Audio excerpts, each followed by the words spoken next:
Hello, my name is Angel Cantos. I'm going to talk about preterm ovarian hyperstimulation syndrome. Definition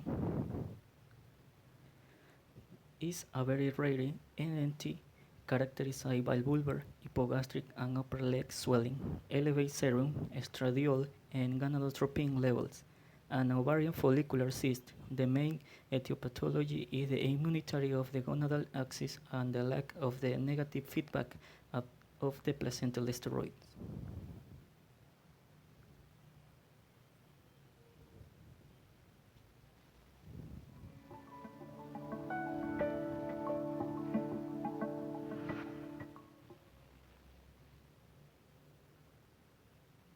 So ovarian hyperstimulation syndrome is when the ovaries begin to, and it's really triggered by the HCG exposure.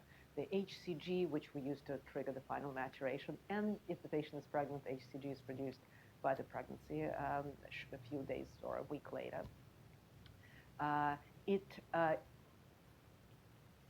affects the ovaries in such a way through generation of some vascular endothelial growth factors to start leaking fluid.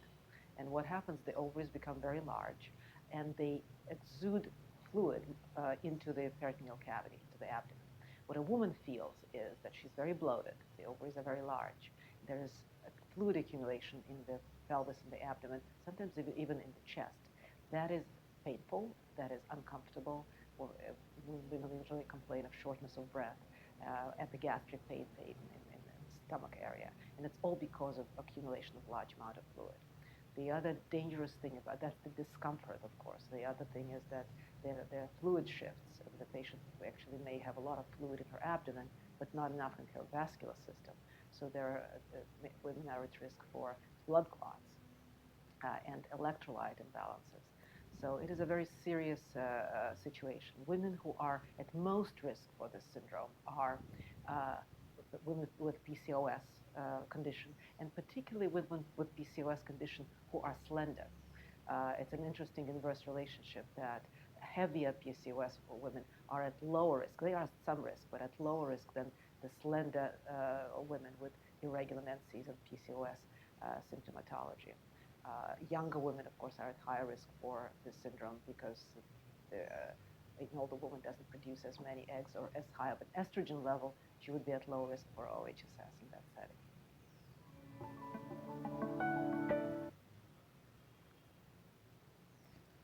Application in medicine. Ovarian hyperstimulation syndrome is a rare disease among preterm infants. Genital swelling are abnormal in neonates. Hyperstimulation syndrome should be considered as a diagnosis in preterm infants with external genital edema, which might extend up the upper leg and hypogastric area.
Pros and cons.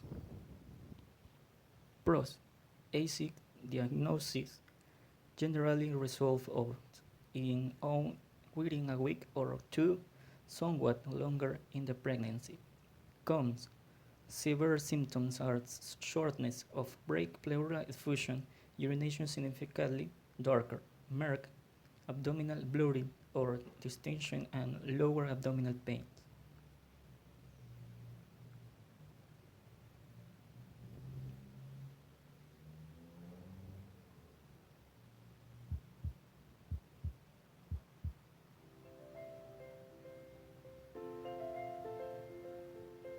Hello, my name is Dr. Vaishali Chaudhary. I head the Department of Reproductive Medicine at Cloud9 Hospital, Kalyani Nagar and Shivaji Nagar, Pune.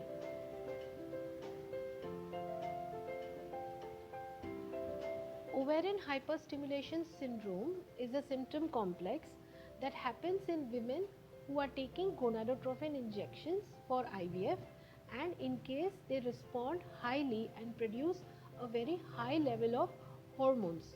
If such a woman becomes pregnant in the same month, then because of the pregnancy hormone, that is HCG, the symptom complex can become worrisome. The best management for this symptom would be to have prevention. For prevention, what we do, we first of all identify those women who are more likely to develop this kind of a hyper response. Then we always do all freeze cycles in such women. In this case, we give the stimulation, we make the embryos, but they are all frozen, and the transfer is done in a later month when the hormonal levels would be normal. In an unfortunate situation, if this problem develops, she needs specialized care with a hospital admission and also sometimes even an ICU admission.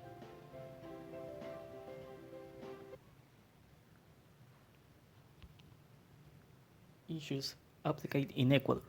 For ovarian hyperstimulation syndrome, your doctor may make a diagnosis based on a physical exam to check the weighting again, increase in your weight, CSI, and abdominal pain, and ultrasound to show that the ovaries are bigger than normal with large fluid-filled cysts where follicles develop.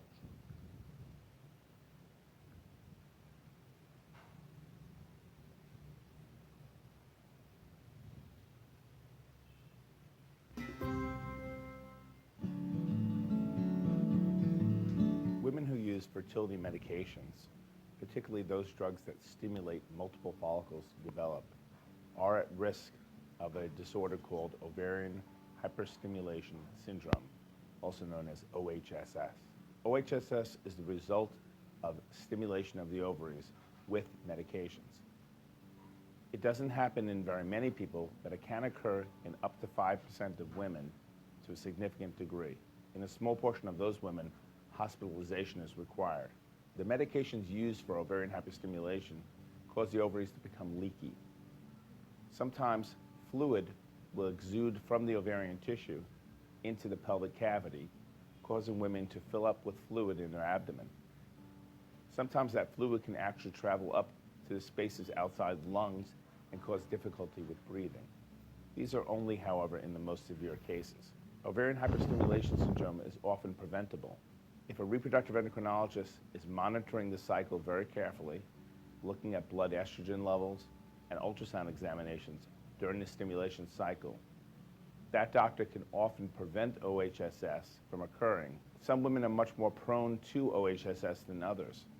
For example, young women, women with lots of follicles, for example, women with polycystic ovary syndrome, are the ones who are most susceptible to OHSS. Should OHSS occur, the treatment is usually just supportive care. In other words, the disorder always goes away by itself. However, the symptoms can be very difficult, and in most severe cases, it can be life-threatening. In severe cases, women might have to be hospitalized and receive intravenous fluids. In some cases, a needle is placed into the abdominal cavity and liters of fluid extracted. This can help the patient feel like she can breathe more easily and urinate more easily. Ovarian hyperstimulation syndrome occurs in many women.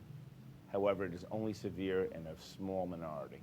A good reproductive endocrinologist who is board certified and trained in the management of fertility patients and ovarian hyperstimulation syndrome is required to avoid the complications of this disorder.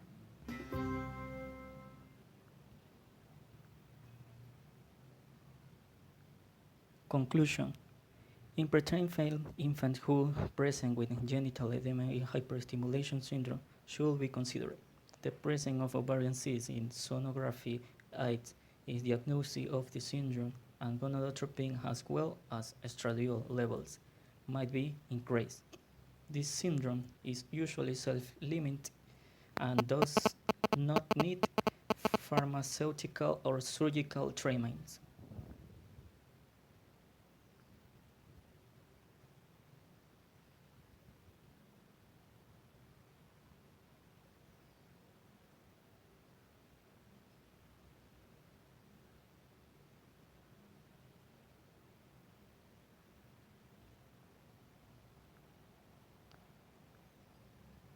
Thank you.